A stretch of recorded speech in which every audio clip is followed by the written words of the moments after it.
Semua Bapak, Ibu, dan saudara sekalian, kita bersyukur malam hari ini kembali masuk ke dalam materi renungan KTM, sudah memasuki Kisah Para Rasul 25 tadi yang sudah dibacakan oleh Ibu Martini dan Evangelis Wahyu. Mari kita berdoa, minta hikmat dan penyertaan Roh Kudus untuk kita mendengar dan memahami kebenaran firman Tuhan. Bapa di surga, kami bersyukur untuk kesempatan dan waktu yang Tuhan berikan kepada kami untuk dapat bersekutu, sehati bersama-sama berdoa, dan juga menggumuli pelayanan yang Tuhan percayakan kepada kami, baik pelayanan-pelayanan yang ada di gereja maupun doa-doa syafaat lain bagi pergumulan hidup jemaat, dan juga doa syafaat lain yang secara umum. Biarlah Tuhan memelihara kesetiaan kami, kesehatian kami, kerinduan kami bersama untuk selalu bergantung pada kekuatan Tuhan. Tanpa doa, tanpa kehadiran Tuhan, kami tidak akan sanggup melakukan apapun bagi pekerjaan Tuhan dan dalam hidup kami.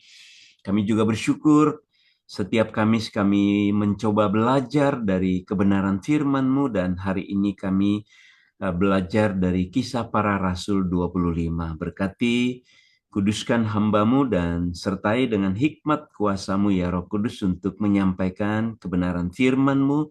Allah Roh Kudus juga beri hikmat kepada kami semua, beri kemampuan, konsentrasi, akal budi, pengertian, kerendahan hati, hati yang terbuka untuk mau diajar oleh Roh Kudus sendiri. Bukan apa yang hamba-Mu katakan, biarlah apa yang Kau ingin katakan itu yang hamba ucapkan dan sampaikan. Kami semua belajar semakin dikuatkan, semakin memahami kebenaran firman-Mu, dan mampukan kami semua menjadi pelaku-pelaku firman-Mu ya Tuhan.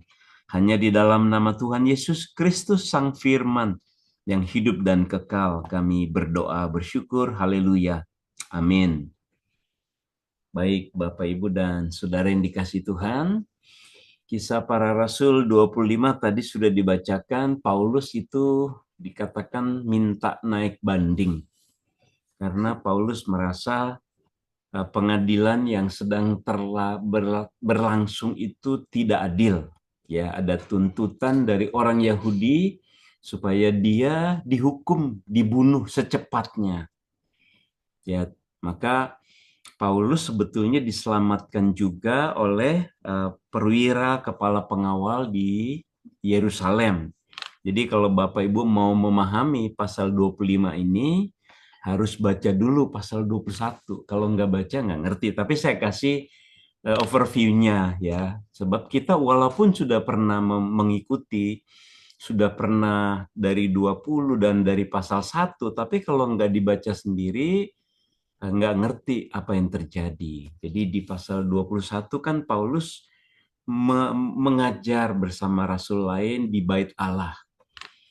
Lalu dia mengajar firman Tuhan. Kemudian pada waktu itu Paulus membawa orang Yunani masuk ke bait Allah.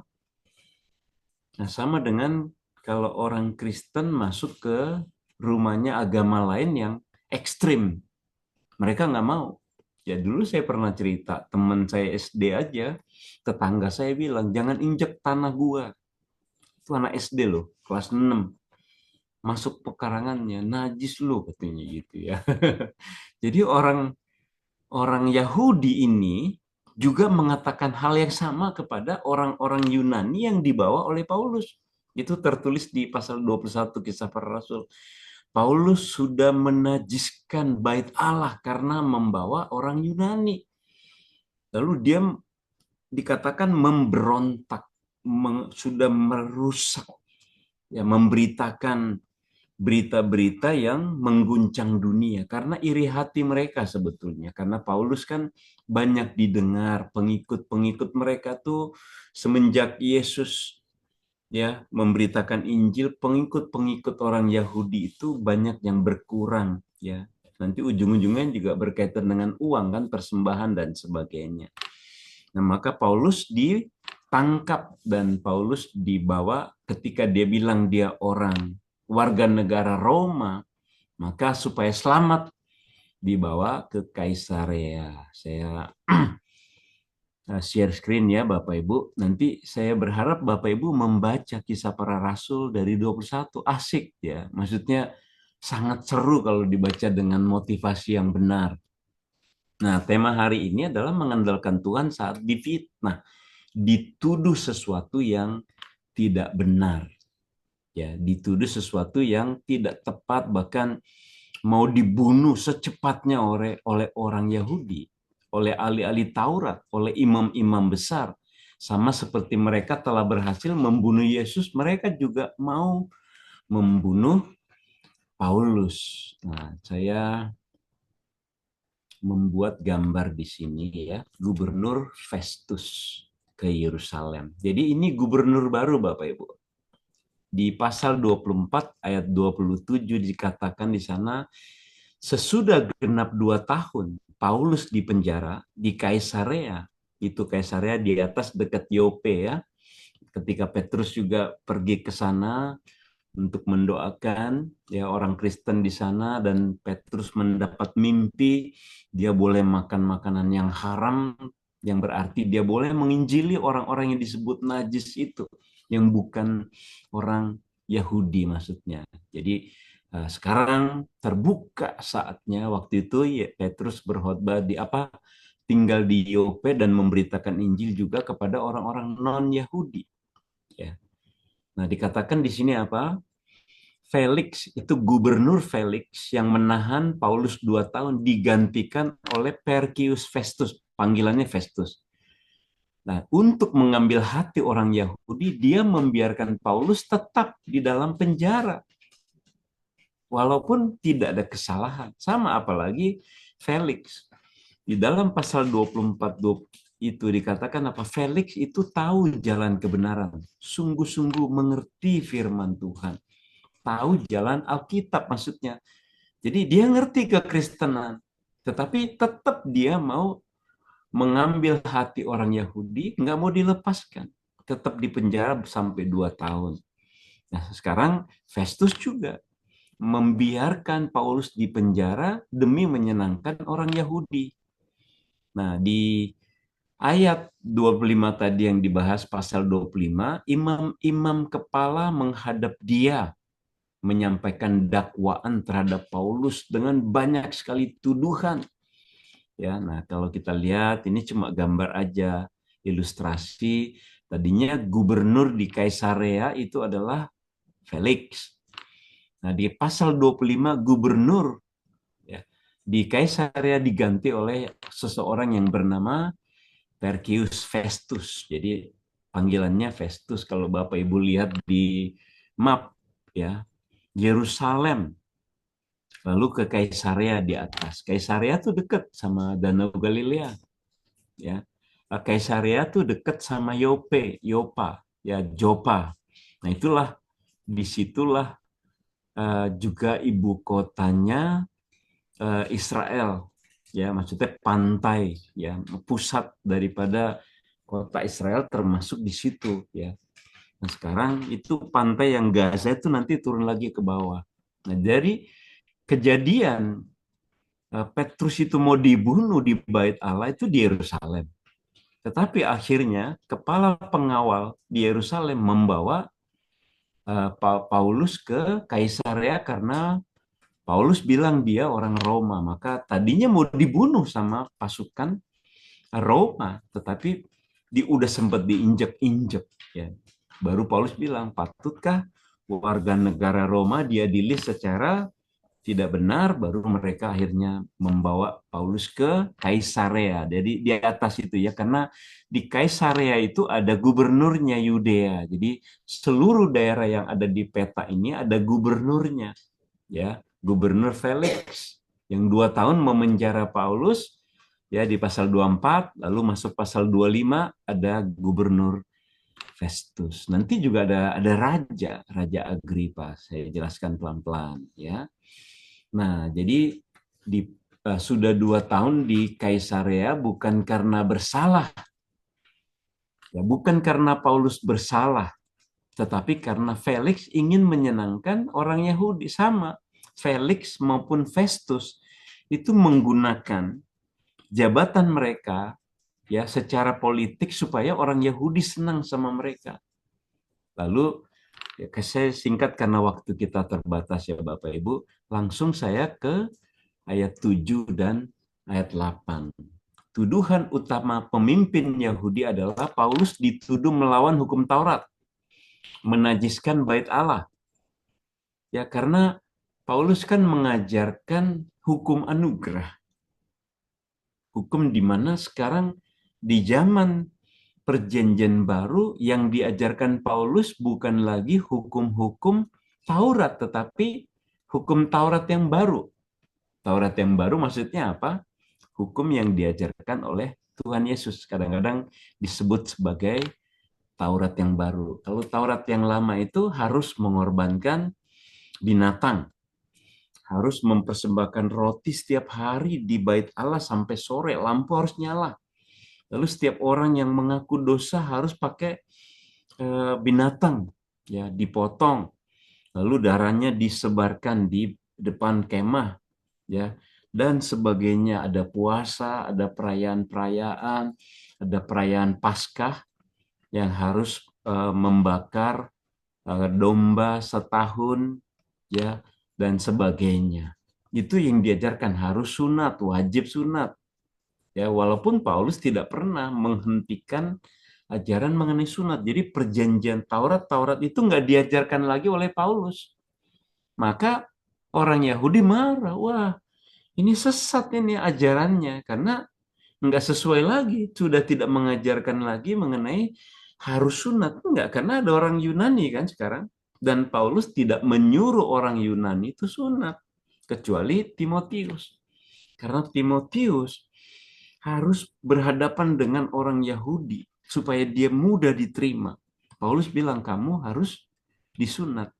Ya, karena juga ada campuran Yunani dan Yahudi. Ya, ayahnya si Timotius itu Yunani. Nah, jadi ini membuat keributan. Lalu apalagi membawa orang Yunani masuk ke bait suci. Orang Yahudi, imam-imam bilang, orang najis dibawa ke bait suci. Dia sesat. Ajaran hukum Taurat udah ditentang. Karena Paulus tidak mengajarkan lagi Taurat, dia mengajarkan hukum anugerah. Ya, bukan perbuatan, bukan ibadah, bukan doa puasa yang memberi keselamatan, tetapi Allah, bukan usaha manusia. Ya, coba kalau kita baca Galatia sangat menekankan anugerah keselamatan di dalam Yesus versus korban-korban Taurat. Ya, lalu ribut soal sunat. Ya, orang-orang Yahudi itu memaksa orang-orang yang sudah Kristen di Korintus, di Galatia dan sebagainya harus sunat, bahkan padahal mereka bukan Yahudi. Nah, jadi orang Yahudi ini ribut terus pokoknya dengan Paulus karena mereka mau mempertahankan Taurat lama. Sedangkan Taurat itu bisa disebut dalam istilah teologi hukum, Bapak Ibu. The law. Nah, seluruh Alkitab ini kita bisa sebut law, hukum. Jadi selain kata perjanjian, Alkitab ini bisa disebut hukum. Ya, sebab isinya mengenai hukum Allah, semua. Perintah-perintah Allah, peraturan-peraturan Allah seperti di dalam Mazmur 119. Kalau Bapak Ibu dan saudara-saudara baca Mazmur 119, di sana Daud menggunakan semua istilah hukum. Titah-titah, peraturan-peraturan, perintah-perintah, hukum-hukum, peringatan-peringatan, ketetapan-ketetapan. Pokoknya itu diulang. Nanti Bapak Ibu baca Mazmur 119. Itu diulang semua istilah hukum, titah-titah. Jadi seluruh Alkitab juga bisa disebut sebagai hukum Allah. Kitab Taurat, ya kakak ibu, Kejadian, Keluaran, Imamat, Bilangan, Ulangan, itu juga bisa disebut hukum. Nah, Taurat hukum, maka saya bisa menyebut tadi, banyak juga teolog menyebut the new, ya hukum yang baru. Taurat yang baru adalah Yang diajarkan Tuhan Yesus bukan lagi mengenai ibadah-ibadah, persembahan-persembahan puasa, tetapi anugerah Allah.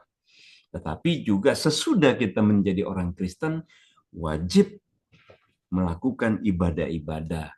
Ibadah minggu, berdoa, mengucap syukur, melayani, misi. Itu wajib dan harus kita lakukan dalam konteks gereja dan melakukan perintah Tuhan. Oke? Nah, jadi keributan itu masalah hukum Taurat. Ya, ibadah-ibadah. Jadi Paulus ini betul-betul dibenci sama mereka. Kalau bisa mati cepat, ya mati dengan cepat. Itu yang mereka harapkan. Tapi tidak ada bukti bahwa apa yang dilakukan Daud itu salah kan, ya.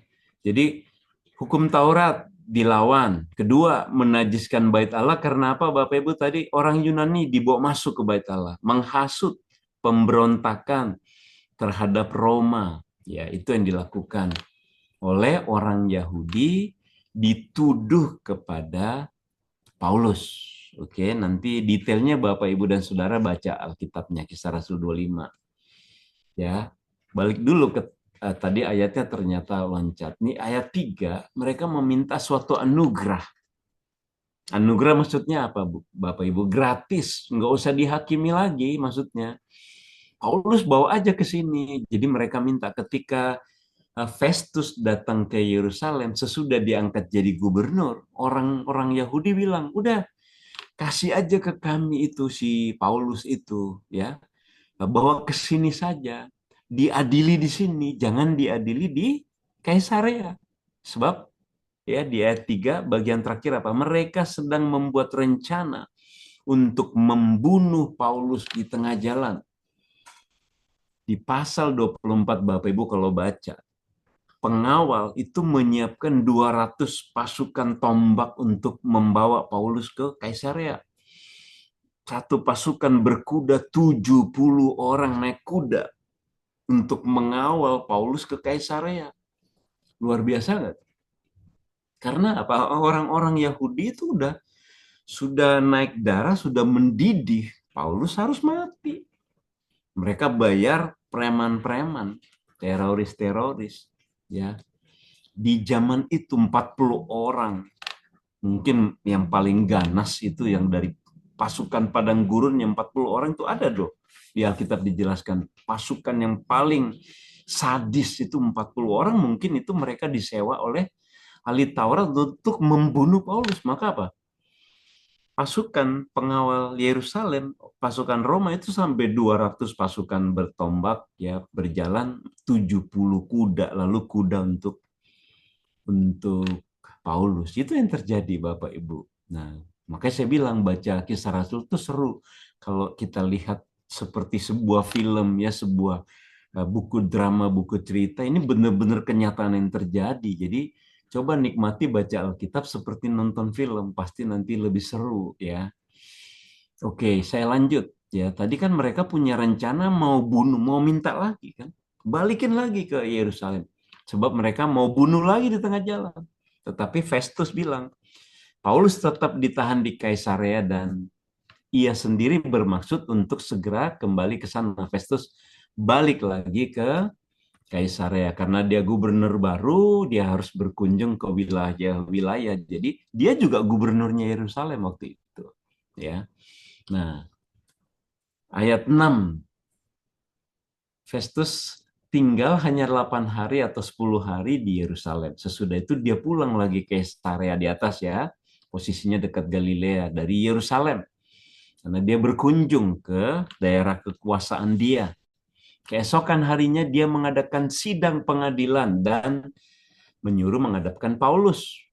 Sesudah Paulus tiba di situ, semua orang Yahudi yang datang dari Yerusalem berdiri mengelilingi Paulus dan mereka mengemukakan banyak tuduhan berat terhadap Paulus yang tidak dapat mereka buktikan.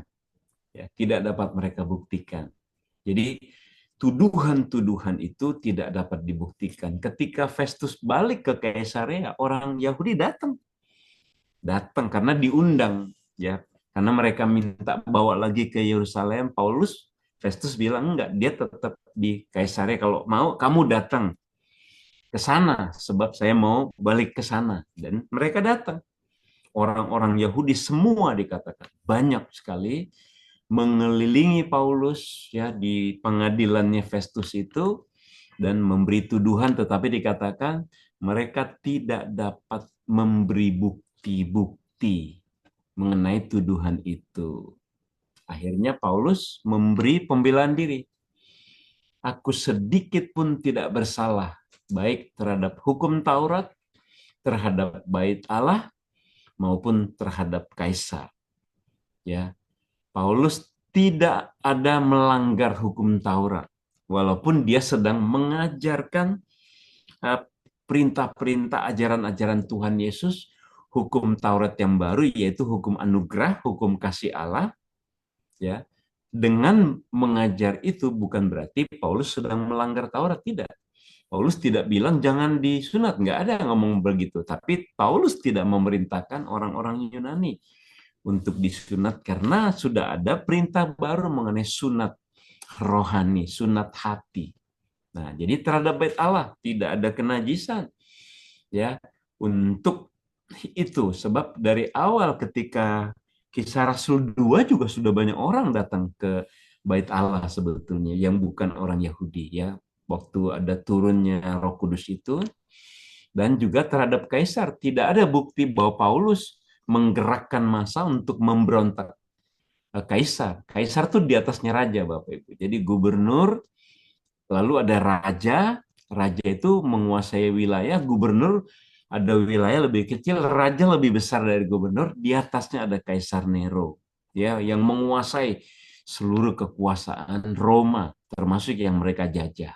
Ya, jadi tidak ada bukti bahwa Paulus memberontak gubernur, raja atau kaisar. Nah, maka di ayat 11 Paulus bilang gini, jika aku benar-benar bersalah, ada bukti yang setimpal dengan hukuman mati, aku rela mati. Jadi bukan mau menolak.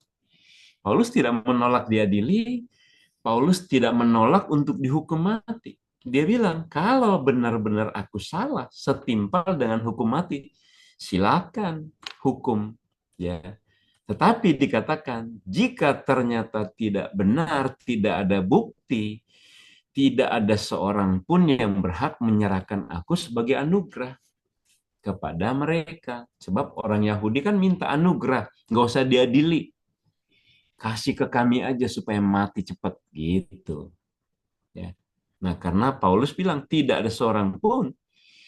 Kalau tidak ada bukti aku bersalah, maka tidak seorang pun bisa menyerahkan aku atau menuntut aku diserahkan sebagai anugerah begitu saja langsung dihakimi oleh orang Yahudi, nggak mau ya, karena ada tuntutan itu.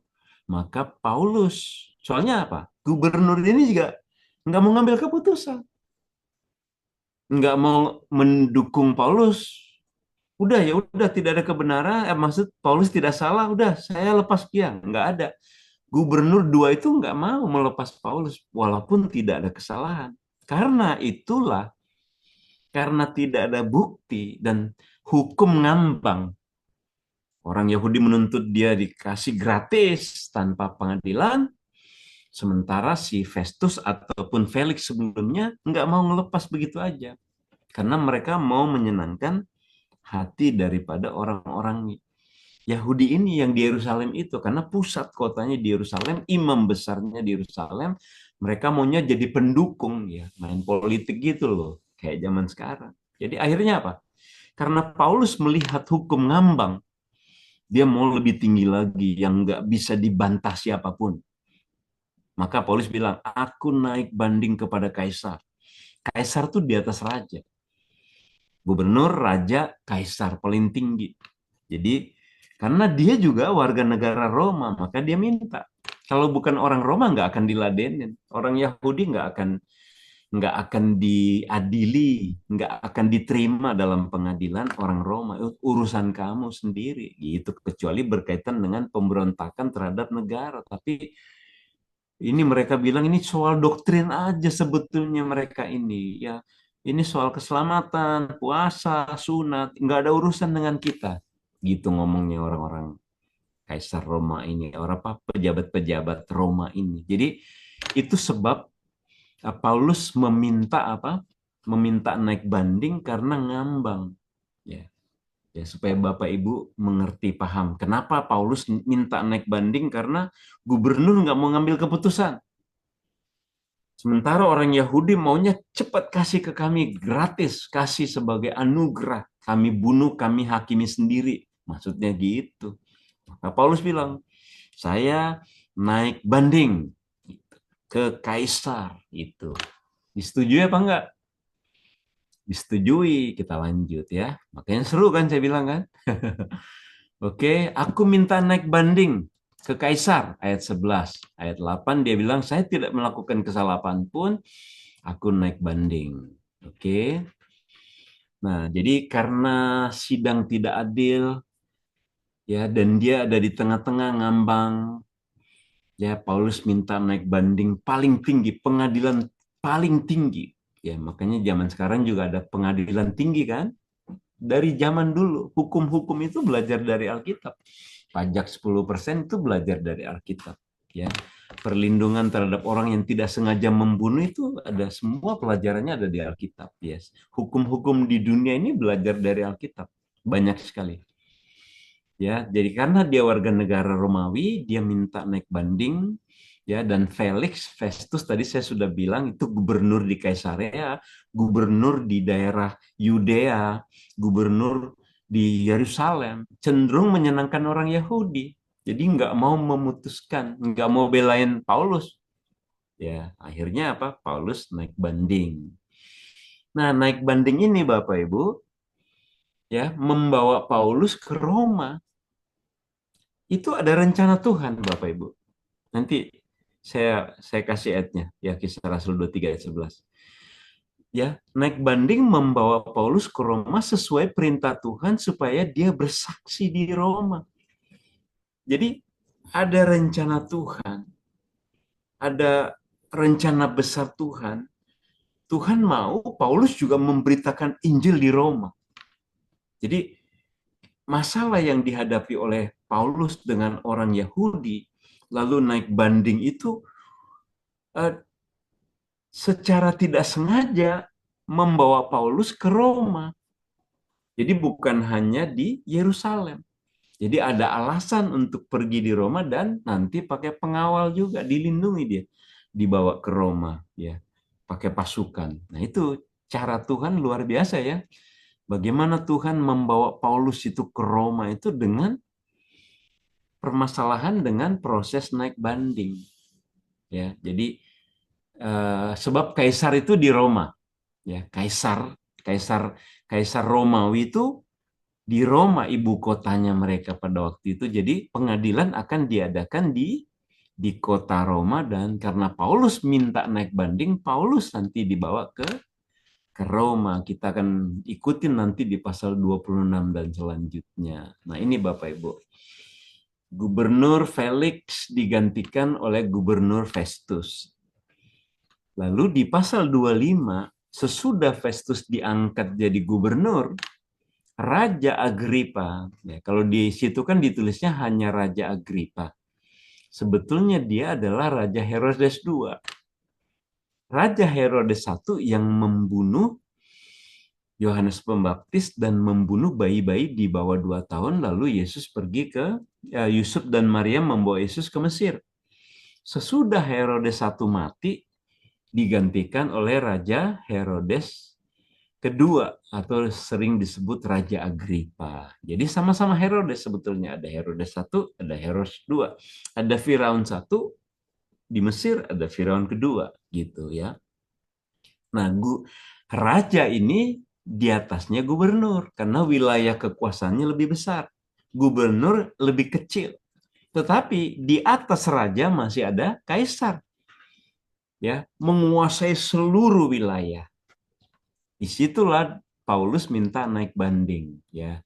Jadi Bapak Ibu lebih memahami sistem pemerintahan dan sistem peradilan, sistem kekuasaan yang ada di zaman Paulus pada waktu itu, ya. Jadi urutannya seperti itu, dari gubernur lalu ke Herodes lalu ke kaisar. Waktu itu Herodes dan Bernike dikatakan membesuk datang kepada, ini juga namanya juga raja kan harus turun ke bawah bertemu dengan Festus karena dia gubernur baru, mungkin ada pesan-pesan, ada bimbingan, ada planning, ya dia ngomong. Lalu Festus bilang kepada Agripa, kepada raja itu mengenai si Paulus itu, ya. Di bagian terakhir Festus itu ngomong kepada Raja Agripa. Agripa itu Herodes II, ya.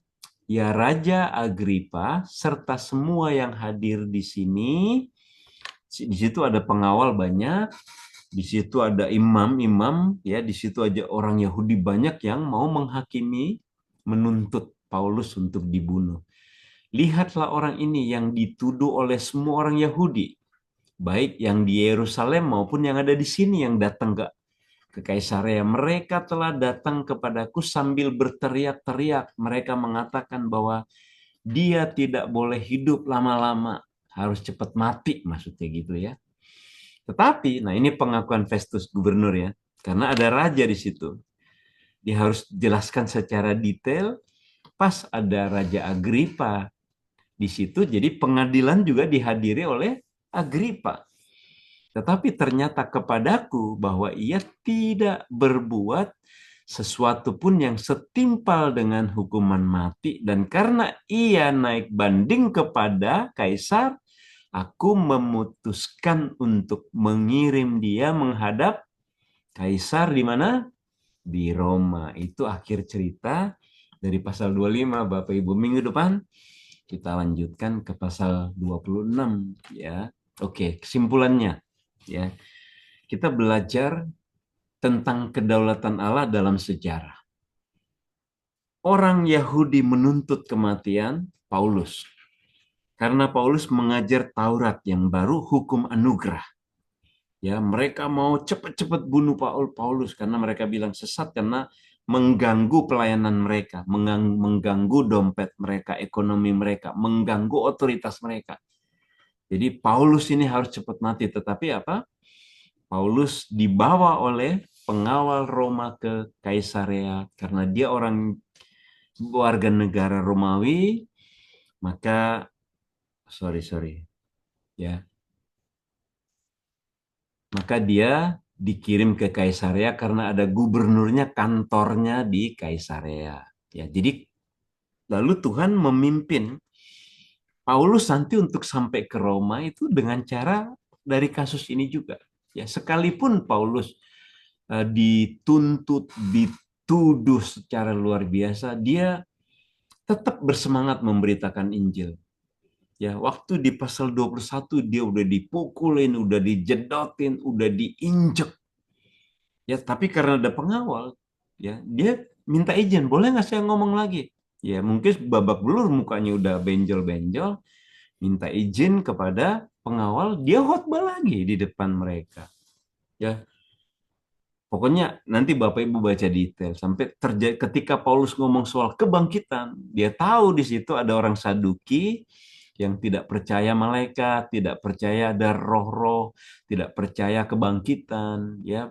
Akhirnya ributlah mereka itu, sangat kacau, maka mereka tiba-tiba mengamankan Paulus dan semua direlakan. Intinya Paulus selalu cari celah, harus beritakan Injil dengan berani, ya. Nah, jadi dari kedaulatan Tuhan, rencana Tuhan di dalam diri Paulus, ya, Allah memakai proses hukum Romawi untuk menggenapi rencananya. Paulus bersaksi di Roma, pusat dunia saat itu, dan tempat tinggalnya kaisar. Injil makin tersebar. Nah, ini Kisah Para Rasul 23 ayat 11 bunyinya begini.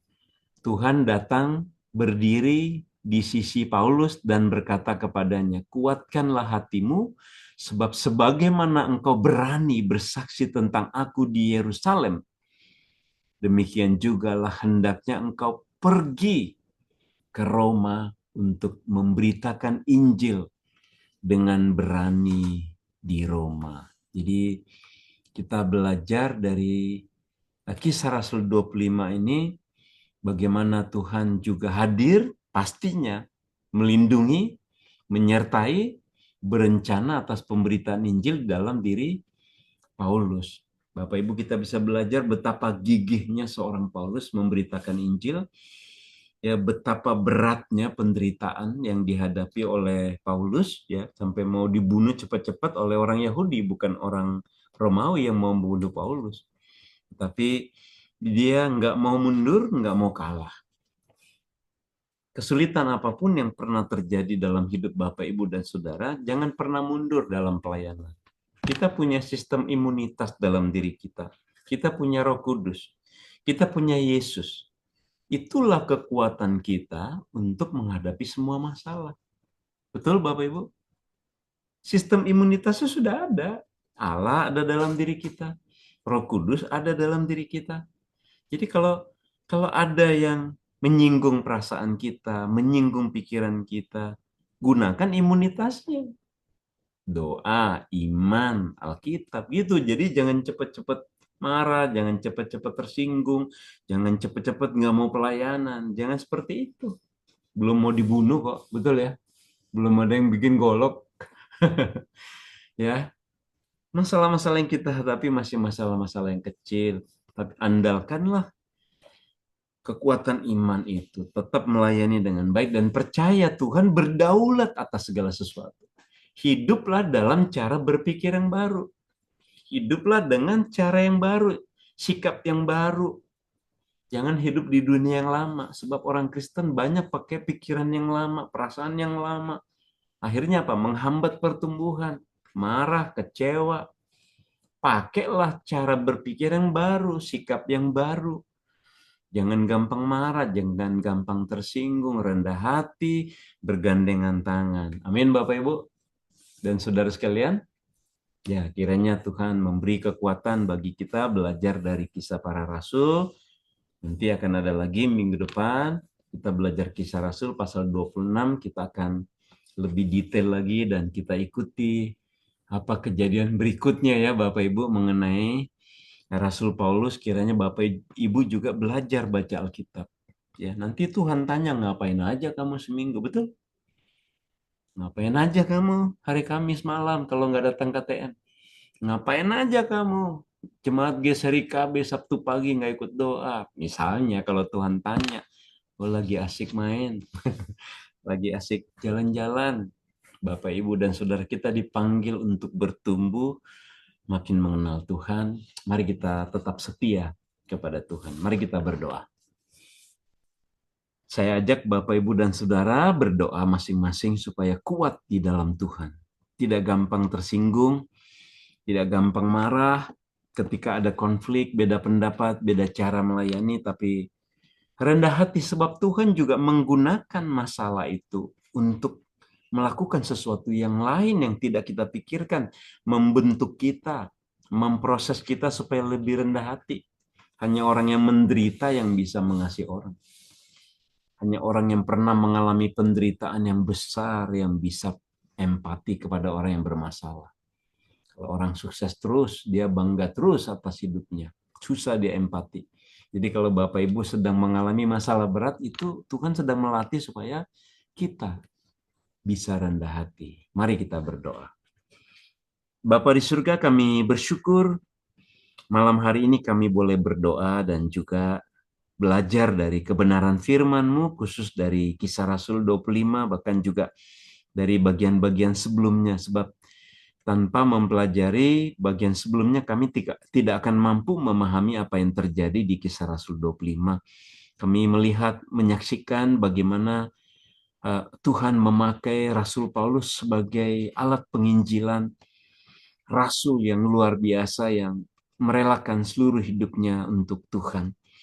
Dan kami harus belajar setia, berjuang dengan segala kondisi, tantangan apapun, bahkan nyawa sekalipun yang menjadi ancaman dalam diri Paulus.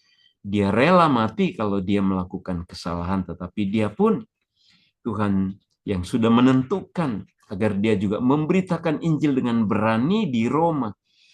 Dan situasi pengadilan itu membawa Paulus ke Roma. Tuhan berdaulat atas segala sesuatu. Tuhan tolong kami geser ke baru agar kami rendah hati satu sama lain, tulus dalam melayani, dan percaya Tuhan berdaulat dan Tuhan memberi yang terbaik dari semua yang terbaik yang kami lakukan.